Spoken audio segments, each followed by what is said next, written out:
16 বছর জুলুম নির্যাতনের শিকার হয়েও এদেশের জমিনে তাদের বিরুদ্ধে যারা আন্দোলন করেছে, তাদের বিরুদ্ধে থেকে যারা কোরআনের পক্ষে থেকেছে, 16 বছর মামলা হামলা জেল জরিমানার পরেও, আয়না ঘরে তাদের নির্যাতন করার পরেও বাংলার জমিন ছেড়ে তারা কোথাও পালিয়ে যায়নি। কথা কম ঠিক কিনা? এদেরকে বলা হয়েছিল না পাকিস্তানপন্থী, এদেরকে বলা হয়েছিল রাজাকার, এদেরকে বলা হয়েছিল মানবতা বিরোধী, এদেরকে বলা হয়েছিল ধর্ষণকারী, এদেরকে বলা হয়েছিল লুণ্ঠনকারী। জাতির মানুষের কাছে আজকে প্রশ্ন, আপনারা দেখেছেন দেশের সম্পদ তারা বিদেশে পাচার করেছে, কানাডায় সেকেন্ড হোম তৈরি করেছে, বাংলার জমিনে মানুষদেরকে কোরআনের বিরুদ্ধে লেলিয়ে দিয়েছে। তারা এই দেশের ক্ষমতায় যেভাবে গিয়েছিল, দিনের ভোট রাতে করেছে। কথা কম ঠিক কিনা? তারা বলেছে আমরা গণতান্ত্রিক নির্বাচন করেছি, জনগণের ভোটে আমরা নির্বাচিত হয়ে সংসদ দখল করেছি।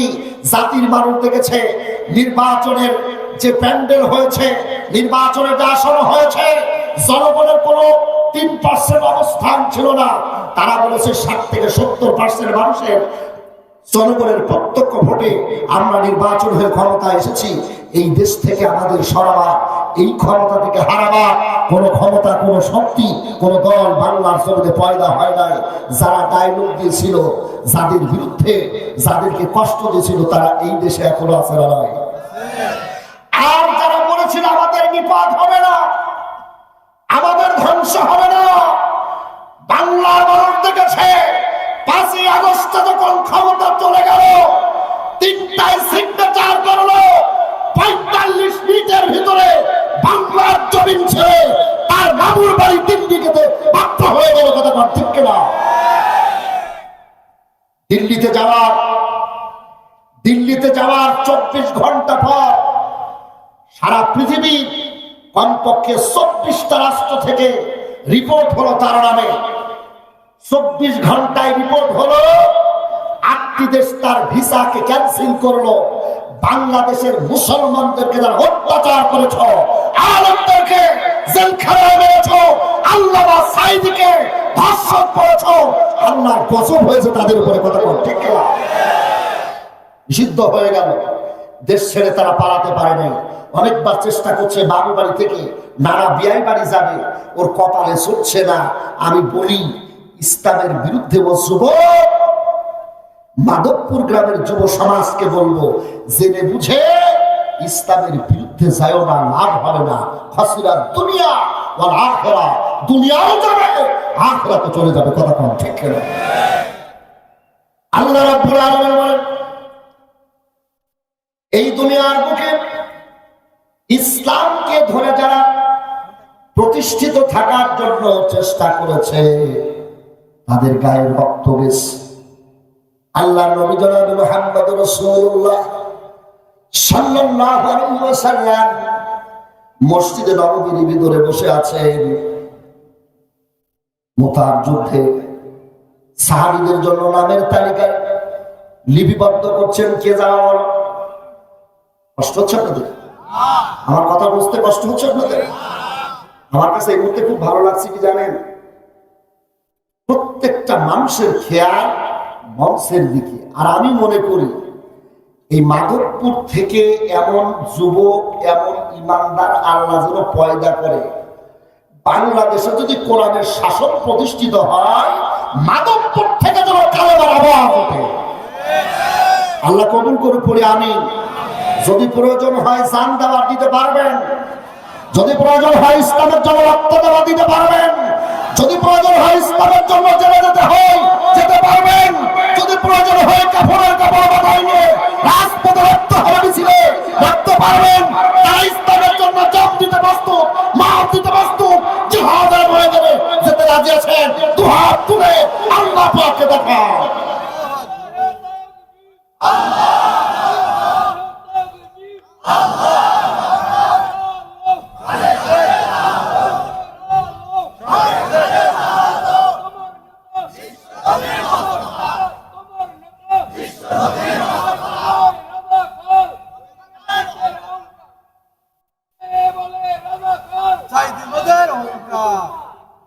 আলহামদুলিল্লাহ, আলহামদুলিল্লাহ বলেন আল্লাহু আকবার। আমার ভাইরা, রাসূল কারীম সাল্লাল্লাহু আলাইহি ওয়াসাল্লাম সাহাবীদের নাম নিচ্ছেন। আমার মা বোনেরা কান ফেলে শুনবেন, জিহাদের ময়দানে সাহাবীদেরকে প্রেরণ করার জন্য একে একে নবীজি মুজাহিদের নাম নিচ্ছেন। আল্লাহ নবী বলেন, তোমাদের ভিতরে কে আছে বলো, যেতে চাও? রাসূল কারীম সাল্লাল্লাহু আলাইহি ওয়াসাল্লামের জলিল কদর সাহাবীরা নবীর কাছে বলছিল, রাসূল আমার নামটা আপনি লিখে নেন। একটা একটা করে নবীজি নাম নিচ্ছে। মসজিদে নববীর পেছনের দরজা দিয়ে একজন মেয়ে লোক, মহিলা সাহাবী 3 মাসের নবজাতক শিশুকে কোলে করে মসজিদে নববীর ভিতরে হাজির। আল্লাহ নবীকে বলছে, ইয়া রাসূলুল্লাহ, ইয়া হাবিবাল্লাহ, এই জিহাদের ময়দানে যে সমস্ত সাহাবীদের নাম আপনি তালিকাভুক্ত করছেন, আমার পক্ষ থেকে অনুরোধ হলো এই জিহাদের ময়দানে মুজাহিদের তালিকায় আমার নবজাতক 3 মাসের এই শিশুকে মুজাহিদের তালিকায় আপনি নাম লিপিবদ্ধ করে নেন। বয়স কত? 3 মাসের নবজাতক শিশুকে আল্লাহ নবীর সাহাবী মহিলা সাহাবী রাসূলকে বলছে, ইয়া রাসূলুল্লাহ, আমার সন্তানের নামটা মুজাহিদের খাতায় লিখে দেন। নবীজি বলছেন, ও মহিলা সাহাবী, তুমি বলো তোমার এই নবজাতক শিশুকে এই জিহাদের ময়দানে প্রেরণ করে কি হবে? আমি তো তামাশা করার জন্য সাহাবীদের নাম রিক্রুট করি নাই, অন্তর্ভুক্ত করছি না, এটা কঠিন সিদ্ধান্ত। মহিলা সাহাবী বলছে, ইয়া রাসূলুল্লাহ, আমি চাই আমার সন্তান জিহাদের ময়দানে মুজাহিদের ভূমিকা পালন করুন। বলেন আল্লাহু আকবার। নবীজি বলছেন, আমার মহিলা সাহাবী, তোমার এই 3 মাসের নবজাতক সন্তান কি কাফের বেঈমানেরা রোমক সৈন্য যখন তীর নিক্ষেপ করবে, তোমার সন্তান কি ঢাল দিয়ে নিজেকে প্রতিহত করতে পারবে, নিজেকে প্রোটেস্ট করতে পারবে?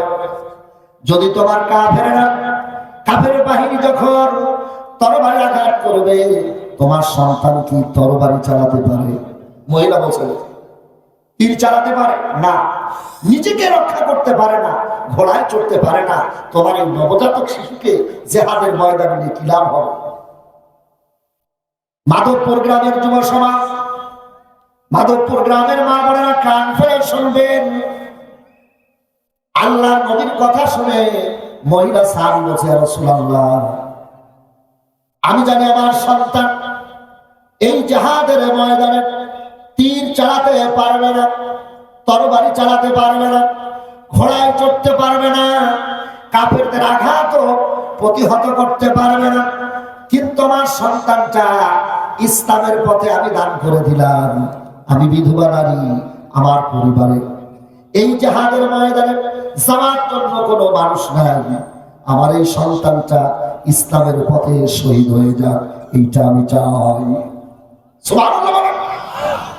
কাফের বেঈমানেরা যখন আপনার সাহাবীদেরকে লক্ষ্য করে তীর নিক্ষেপ করবে, তরবারি আঘাত করবে, আমার সন্তানটাকে ঢালের মতো ব্যবহার করবে।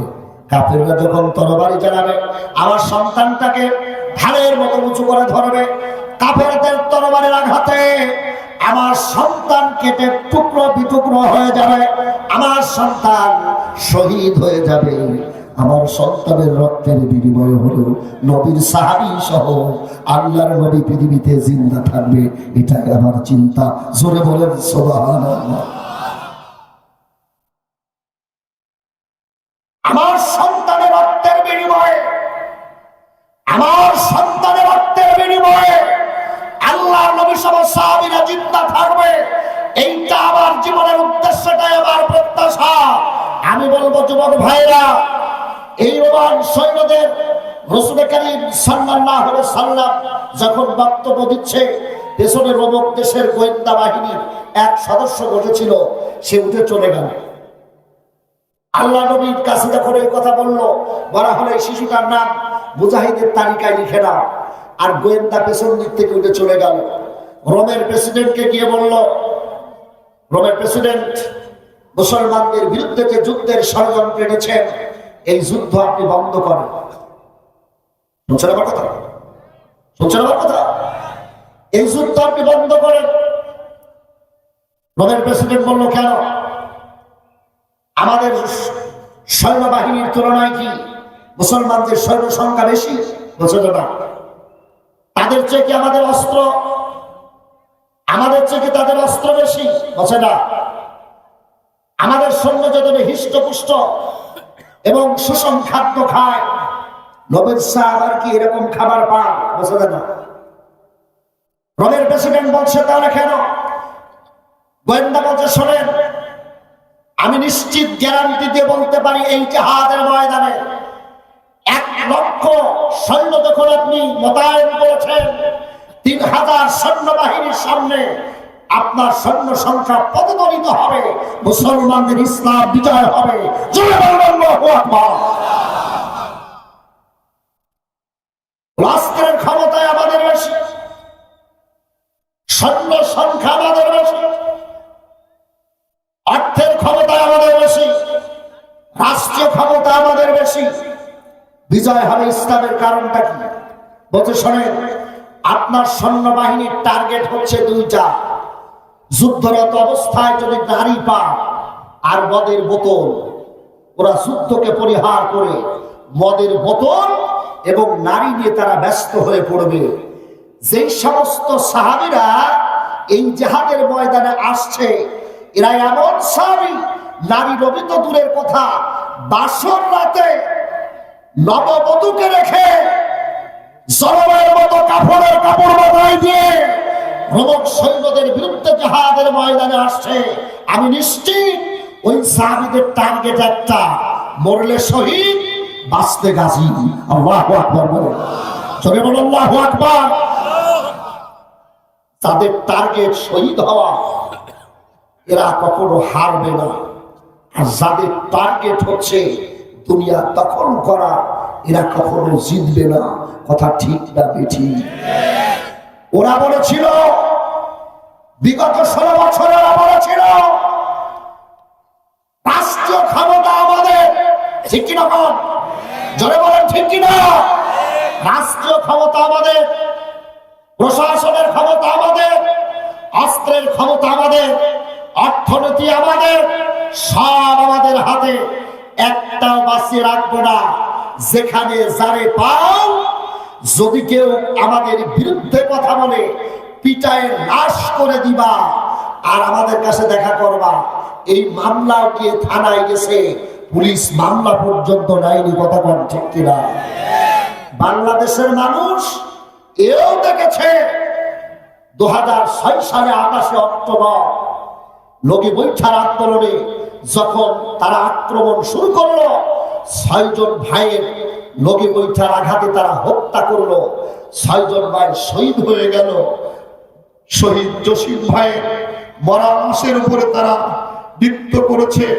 তাম পৃথিবীর কোন ইহুদি খ্রিস্টানেরা মৃত লাশের উপরে নৃত্য করে নাই, ইসরায়েল করে নাই, ইন্ডিয়া করে নাই। পৃথিবীর নিকৃষ্ট জাতি ইহুদি মুশরিকের কোন সংগঠন, কোন দল মৃত্যুর উপরে নৃত্য করে নাই। 2006 সালে 28 অক্টোবরে মুসলমানের সন্তান হয়ে মুসলমান ভাইকে হত্যা করে লগি বইটা দিয়ে নিহত করে শহীদের লাশের উপরে নৃত্য দিয়েছে। সেই আল্লাহর নামে কসম করে বলি, ওই দল, ওই সংগঠন কখনো ইসলামের সপক্ষে থাকতে পারে না, পারে না, পারে না, পারে না, পারে না। কথা ঠিক না? আল্লাহর কাছে জবাব দিতে হবে। তবে হ্যাঁ, যদি তওবা করে আর আল্লাহর কাছে বাচ্চা হয়, যদি তওবা করে আর আল্লাহর কাছে বাচ্চা জলবের মতো ফিরে আসে, মুনাফিক ছাড়া আল্লাহ চাইলে গুনাহ মাফ করে দিতে পারেন। কথা কোন ঠিক কিনা? আল্লাহ পাক বলেন, বান্দা ফাউলাইকা ইউবাদদিলুল্লাহু সাইয়্যাতিহিম হাসানাত। জিনা করেছো, ফিরে আসো। মানুষ হত্যা করেছো, ফিরে আসো। মুনাফিকি করেছো, ফিরে আসো। কোরআনের বিরুদ্ধে গেছো, ফিরে আসো। আল্লাহ নবীকে গালিগালাজ করেছো, ফিরে আসো। আর আমার কাছে তওবা করো। ওয়াসজুদ ওয়াক্তারিব, তওবা করে সিজদা দাও, আর আমি আল্লাহর নিকটবর্তী হয়ে যাব। তুমি যখন তওবা করে চোখের পানি ফেলে কাঁদবা, ওয়া যাকারাল্লাহু খালিয়ান ফাফাদাত আলাইনাহু, চোখের পানি ফেলে যখন কান্না করবা বান্দা, ফাআতাবাহুমুল্লাহু বিমা ক্বালু জান্নাতু তাজরি মিন তাহতিহাল আনহার। চোখের পানি ফেলে বান্দা যখন কাঁদবা, আর অন্তর থেকে নিজের ভুলের স্বীকারোক্তি দিবা, আর জনদের মতো অন্যায়ের পথ থেকে ফিরে আসবা, আমি রব্বুল আলামিন তোমার তামাম জিন্দেগির গুনাহ খাতা মাফ করে দেব। সুবহানাল্লাহ। সে আল্লাহ আছে না নাই? কথা বলেন আছে না নাই? সুতরাং আমাদের বসে থাকার আর সময় নেই। আছে বসে থাকার সময় আছে, আর অন্যায় দেখে বসে থাকারও সুযোগ নেই। কথা আছে না? কি হবে বেঁচে থেকে অযথা বিদ্যা শিখে যদি না গড়তে পারি শোষণবিহীন সমাজটাকে? কিভাবে বেঁচে থেকে অযথা বিদ্যা শিখে যদি না গড়তে পারি শোষণবিহীন সমাজটাকে? কি হবে ইমাম হয়ে আগের সাথে এই সমাজে? কি হবে ইমাম হয়ে আগের সাথে এই সমাজে? পারো যদি সত্য কথা উঁচু স্বরে না বলিতে, পারো যদি সত্য কথা উঁচু স্বরে না বলিতে, এর চেয়ে মরাই ভালো দেশ ছেড়ে যাওয়াই ভালো, এর চেয়ে মরাই ভালো দেশ ছেড়ে যাওয়াই ভালো। কি হবে ধোঁকা দিয়ে বিবেকটাকে? কি হবে বেঁচে থেকে অযথা বিদ্যা শিখে যদি না গড়তে পারি শোষণবিহীন সমাজটাকে? কি হবে বেঁচে থেকে অযথা বিদ্যা শিখে যদি না গড়তে পারি শোষণবিহীন সমাজটাকে? কথা বলেন ঠিক কিনা? এই দুনিয়ার বুকে আলেমদেরও মুখ বন্ধ করে দিয়েছিল, কোরআনের কথা বলার সুযোগ তাদের ছিল না। ঠিক কিনা কম? এবার আসেন, কারা ইসলামের সপক্ষে আর কারা বিপক্ষে, বাস্তব কিছু নিদর্শন নিয়ে যান। কোন মানুষের যদি ঠান্ডা লাগে, তার নাকে একটা বন্ধ শ্বাস শুদ্ধ হয় না? হয় না?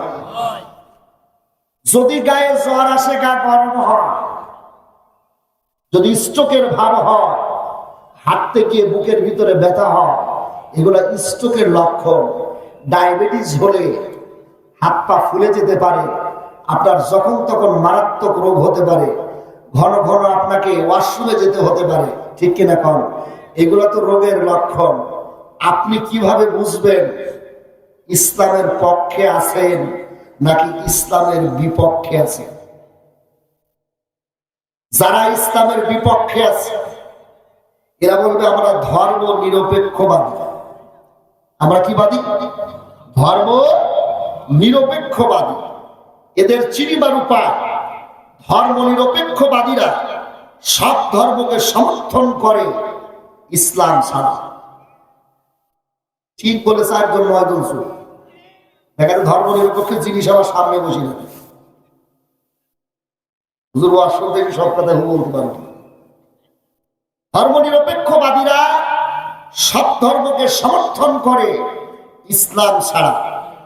তারা সব ভাষাকে পছন্দ করে আরবি ছাড়া। তারা সব পোশাককে পছন্দ করে হিজাব ছাড়া। তারা সব উপাসনাকে পছন্দ করে মসজিদ ছাড়া। তারা সব মতামতকে পছন্দ করে কোরআনের ফতোয়া ছাড়া। যদি দেখেন ওর কাছে সব ধর্ম পজিটিভ, কিন্তু ইসলাম ওর কাছে নেগেটিভ, এই মালটা কিন্তু 1 নাম্বার আবু জেহেলের প্রেতাত্মা। কথা পান ঠিক কিনা? ওর কাছে সব ধর্ম উপাসনায় পছন্দ হয়, ভালো লাগে, কিন্তু মসজিদ মানে গাজালা। বুঝতে হবে এই জিনিস এদেশের না, ওরা ইসরায়েলের প্রেতাত্মা। যদি সভ্য সবকে ওয়েলকাম জানায়, মাদ্রাসা পড়া, কলেজে পড়া, বিশ্ববিদ্যালয়ে পড়া শিক্ষার্থীদের গায়ে বোরকা দেখে বলে এই বিশ্ববিদ্যালয়ে পড়তে হলে, ঢাকা বিশ্ববিদ্যালয়ে একটা আইন পাস করেছিল, ঢাকা বিশ্ববিদ্যালয়ের শিক্ষক গণমাধ্যমে এসেছে, বলেছিল এই বিশ্ববিদ্যালয়ে পড়তে হলে হিজাব পরে আসা যাবে না, বোরকা চলবে না। বলেছে না বলে নাই? বলেছে না বলে নাই?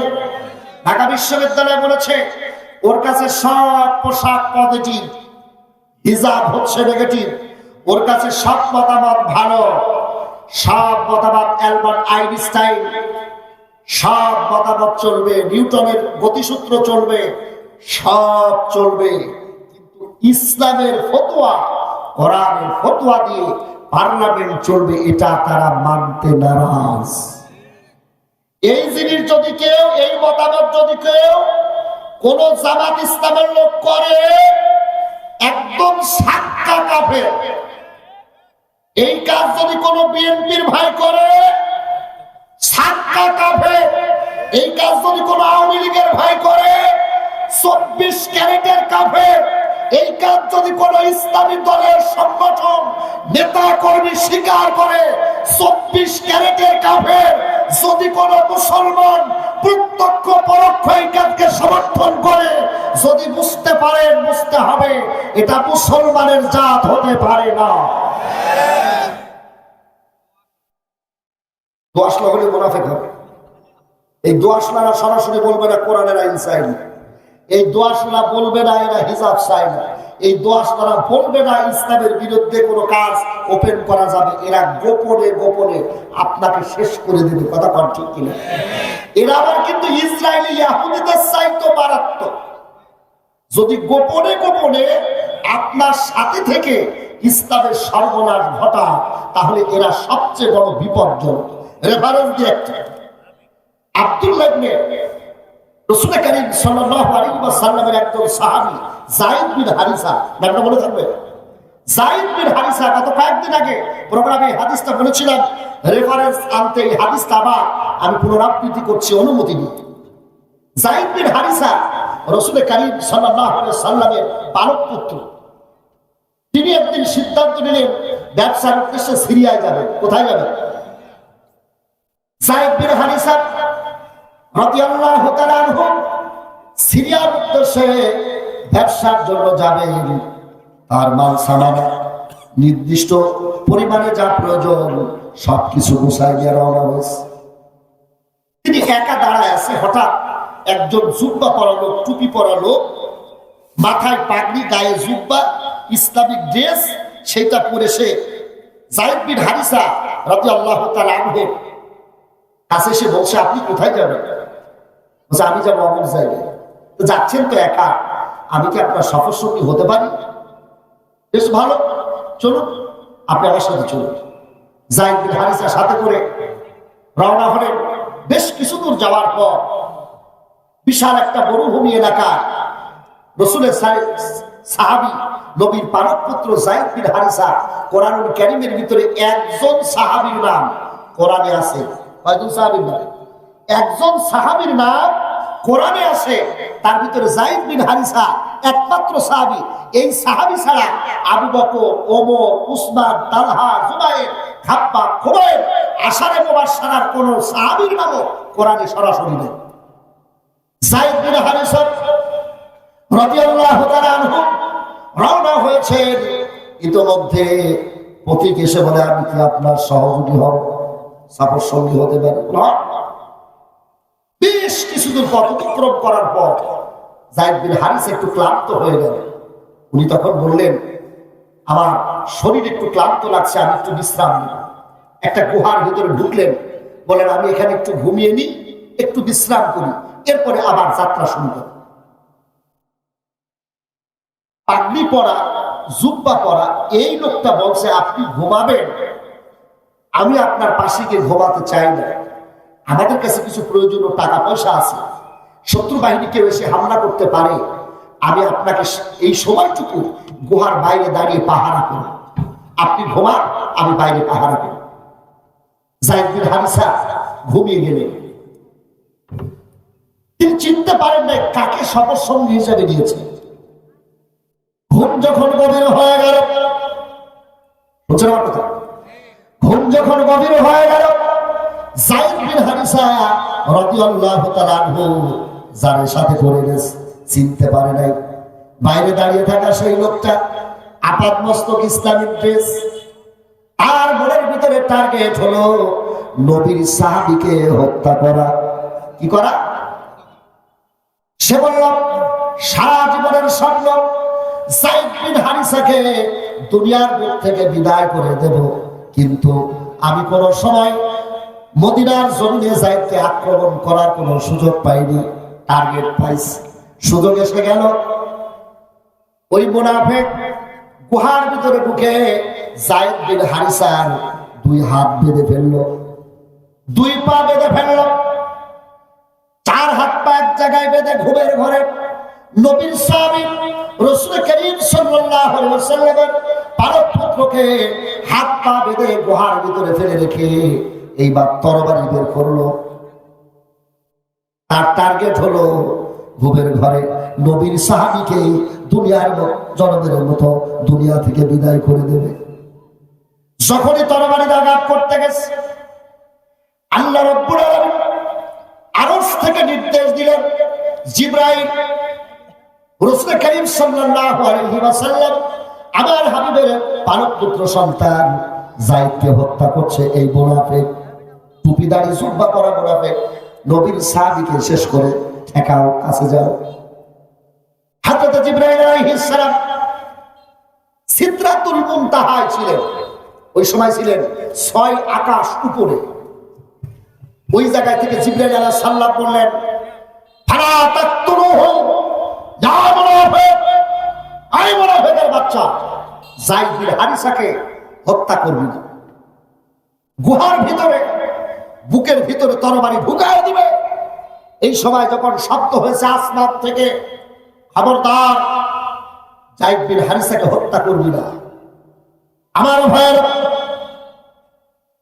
মুনাফিকের অন্তর কেঁপে গেল। আল্লাহ পাক বলেন, ইন্না কাইদাশ শাইতানি কানা দাঈফা। ঠিক কি রাখো, শয়তানের চক্রান্ত যতই বড় মনে হোক, আসলে যেটা মাকড়সার চালের চাইতে দুর্বল। ঠিক কি রাখো। আল্লাহ পাক বলেন, ওয়া কানা হাক্কান আলাইনা নাসরুল মুমিনিন। মুমিনদেরকে সাহায্য করা আমি আল্লাহর জন্য ওয়াজিব। আল্লাহু আকবার। তরবারি চালাবে। জিবরাইল আলাইহিস সালাম উপর থেকে একটা হুঙ্কার দিয়েছে, মুনাফিকের অন্তর কেঁপে গেছে। কোরআন শুনলে আল্লাযীনা ইযা যুকিরাল্লাহ ওয়াজিলাত কুলুবুহুম ওয়া ইযা তুলিয়াত আলাইহিম আয়াতুহু যাদাতহুম ঈমানা। ঈমানদারদের কোরআন শুনলে কলব কাঁপে, ঈমান বেড়ে যায়। সুবহানাল্লাহ। আর ইসলাম বিদ্বেষীদের কোরআন শুনলে কলিজায় জ্বালা ধরে, রাগ হয়ে যায়। কথা বল ঠিক কিনা? উপর থেকে শব্দ হয়েছে, ওর কলবটা কেঁপে গেছে ভয়ে। কে আমাকে মানা করলো? মুনাফিক তড়িঘড়ি করে গুহার ভিতর থেকে বের হয়ে আসে, চতুর্পাশে পাহাড়ে পাদদেশে ঘুরে বেড়ালো। আমাকে নিষেধ করলো কে?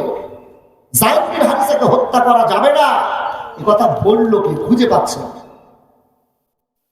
যুবক ভাইয়েরা, শিক্ষিত ভাইয়েরা, মুরব্বিয়ারা, মা বোনেরা, কান খুলে শুনবেন, অন্তর দিয়ে বোঝার চেষ্টা করবেন। খুঁজে যখন কাউকে বেরো না, মুনাফিক বুঝতে পারলো এটা তার মনের দোষ, নিজেই হয়তো বা নিজে নিজে বলেছে, আর তার অন্তরের ভিতরে নবীর সাহাবীকে হত্যা করবে এই দুর্বলতাই নিজেই মনে করেছে, কে যেন মানা করে। এটা আমার মনের দোষ। ঠিক আছে, আবার ঢুকেছে ভিতরে। কিছুক্ষণ পর ভিতরে যাওয়ার পর তরবারিটা উঁচু করে যায়েদ বিন হারিসা কলিজার ভিতরে তরবারিটা ঢুকা দেবে। আবার একটা শব্দ হলো, ফালা তাকতুলুহু ইয়া মুনাফিক, এই মুনাফিক খবরদার যায়েদ বিন হারিসাকে হত্যা করবি না। মুনাফিক আবার ভয় পেয়ে গেল, আবার বের হয়ে আসলো। বাইরে বের হয়েছে, মরুভূমির চতুর্পাশে ঘোরাঘুরি করলো, কি আমাকে মারা করে, কারণ খুঁজে বেরো ওর বিষয়টা কি। আমি যখনই ঘুমন্তরত রাসূলের সাহাবীকে হত্যা করতে যাই, তখনই কে যেন আমাকে নিষেধ করছে, আমি তারে খুঁজে পাচ্ছি না। এটা কি আমার সোনার দোষ নাকি আমার মনের দোষ, আমি তো বুঝতে পারলাম না। অনেক খোঁজাখুঁজির পর যখন কোনো নিশানা হলো না, এইবারও টার্গেট, কোনো শব্দের ধার ধারবো না, এইবার একবারে নবীর সাহাবীকে কতল করে দেব। জোরে বলুন নাউজুবিল্লাহ। টুপি দাড়ি ঠিকই আছে, আছে না নাই? হত্যা করছে জান্নাতি সাহাবীকে। নবীর প্রত্যেকটা সাহাবী জান্নাতি, কথা কন ঠিক কিনা? টুপিদারি সব ছিল। টুপিদারি একমাত্র ইসলাম নয়, এটা ইসলামের অংশ, কিন্তু একমাত্র ইসলাম না। টুপিদারি জুব্বা পরা লোক বলেছে আল্লামা সাঈদী মানবতা বিরোধী রাজাকার, এবং তার যা বিচার হয়েছে, রাসূল সাল্লাল্লাহু আলাইহি ওয়াসাল্লাম যখন মক্কা বিজয় হয়ে যায়, যুদ্ধ অপরাধীদের বিচার করেছে। সুতরাং 1971 সালে স্বাধীনতা যুদ্ধে যারা বিরোধিতা করেছে, তাদের যে সাজা হলো, এর জন্য সরকারের কোনো গুনাহ হবে না, বরঞ্চ দেশ একটা অপরাধ মুক্ত হলো। এটা নবীর সুন্নাহ অনুযায়ী হয়েছে, এতে কোনো অসুবিধা নাই। আমি বলবো হুজুর, এমন একটা সময় আসবে, আজকে যখন কোরআনের পাখিকে বিদায় করা হলো, তুমি অপেক্ষা করো, তোমার দাঁত খুলে ফেলবে, কথা বল ঠিক কিনা? একদিন, 2 দিন, 5 দিন, 10 দিন নয়, একটা একটা করে আলেম শেষ করবে। সর্বশেষ যখন সর্বর আমির সাহেবকে তারা ঘাত করলো, তার দাঁত মুখ ভেঙে রক্তাক্ত করে দিল, তিনি সেই সময় বলেছেন, আর যাই হোক, ইসলাম বিদ্বেষীরা, কোরআন বিদ্বেষীরা কোন আলেমকে যে কারণে মারছে, এর পেছনে অন্য কোনো উদ্দেশ্য নয়, উদ্দেশ্য তো ইসলামকে শেষ করা, কথা কন ঠিক কিনা? যায়েদ বিন হারিসা কোনো কথা নেই, এবার ছাড়বে ট্রাফিকের টার্গেট, কোথায় শুনবো না, তরবারিটা ঢুকায় দিবে, একদম মেরেই দেবে। এই সময় রাসূলের সাহাবী ঘুম ভেঙে গেল। জোরে বলে সুবহানাল্লাহ। নবীজি বলেছেন, মান নামা ফাকাদ মাতা, মান মাতা ফাকাদ কিয়ামা। যে ঘুমিয়ে গেল সে মারা গেল, আর যে মারা গেল সে কিয়ামতে চলে গেল। সুতরাং ঘুম ভাঙলে সকাল, না ভাঙলে পরকাল। এই কোরআনের তাফসীর শোনার পর যারা ফজরের নামাজ কাজা করবে, যদি ঘুম ভাঙে তাহলে সকাল, যদি না ভাঙে পরকাল। এই ওয়াজ শোনার পরেও যারা নামাজ না পড়ে ঘুমিয়ে থাকবে, আমার মনে হয় এরা হবে, ইচ্ছাকৃত যদি এই কাজ করে, এরা হবে বোবা শয়তান। কথা কন ঠিক কিনা? সারা রাত ওয়াজ শোনে, নামাজ পড়ার ধার ধারে না। সারা রাত ওয়াজ শোনে, মা বাপকে খাবার দেয় না। সারা রাত ওয়াজ শোনে, দাদা দাদি কুকুর জমি চুরি করে দখল করে রেখে আসে না।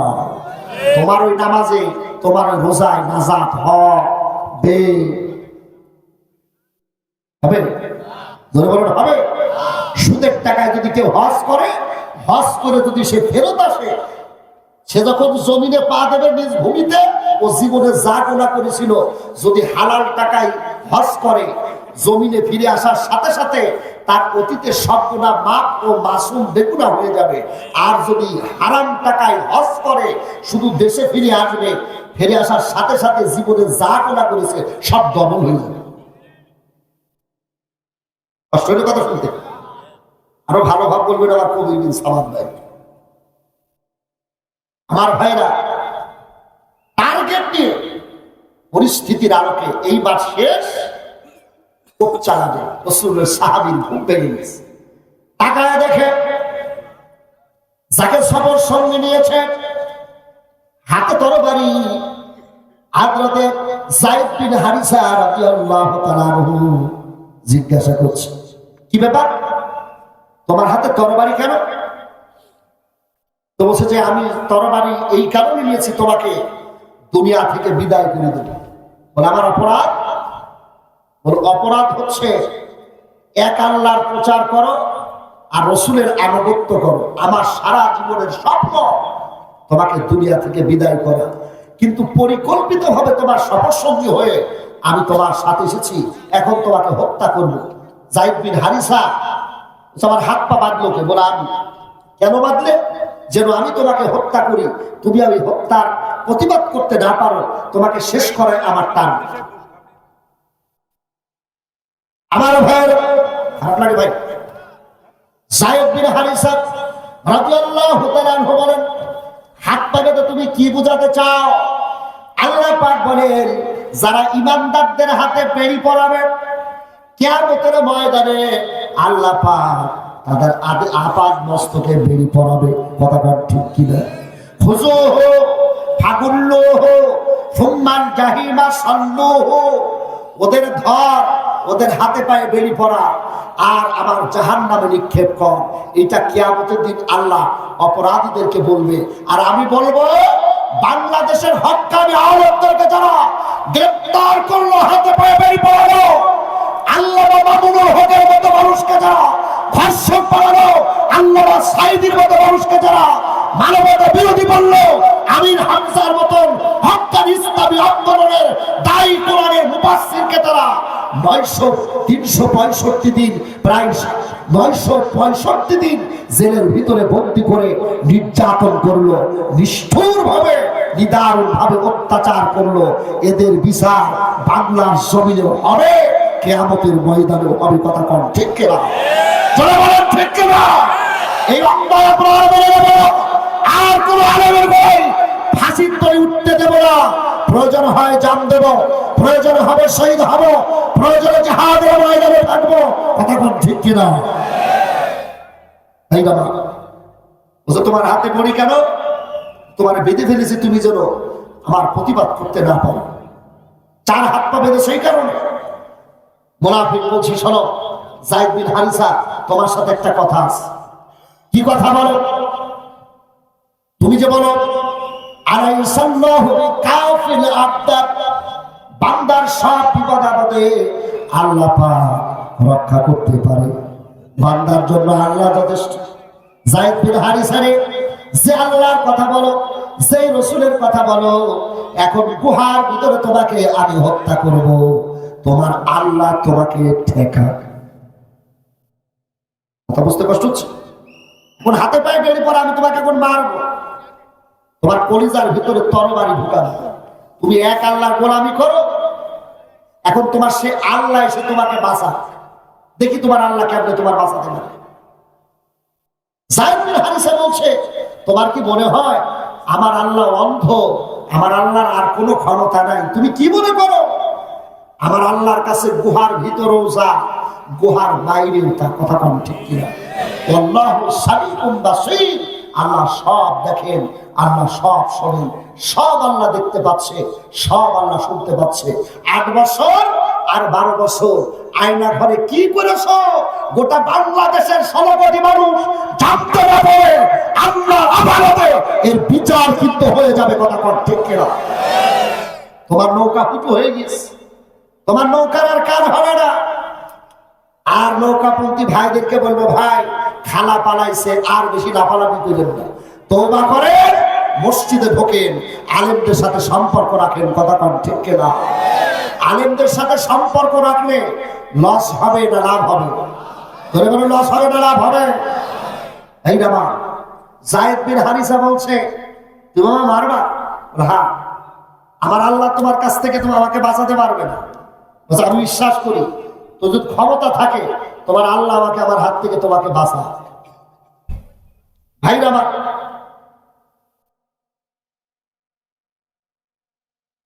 আমার ভাইরা, যায়েদ বিন হারিসা বলছে তাই তিনি তরবারির দিকে না তাকায়া পাহাড়ের ভিতর থেকে আসমানের দিকে তাকিয়ে বলছে, আয় রহমান, একবার ডাক দিছে, আল্লাহ আমাকে বাঁচাবে। রহমান বলার সাথে সাথে পেছন দিক থেকে একজন ব্যক্তি এসে আবার মুনাফিকের কলার চেপে ধরেছে। আমি বলছি হত্যা করবে না। পেছন দিকে তাকায় দেখে টকবকে একটা যুবক ঘোড়া থেকে নেমে, সুন্দর সুশ্রী ধবধবে সাদা মানুষের, ইতিপূর্বে এরকম সুন্দর মানুষ কোনোদিন চোখে দেখেনি, কোনো কথা নেই। সেই যুবকের হাতে ছিল তরবারি, মুনাফিকের কল্লাটা ধরলো, এক পক্ষে কল্লাটা আলাদা করে ফেলে দিল। আল্লাহু আকবার। ওই যুবক গুহার ভিতরে ঢুকলো, ঢোকার পরে বলছে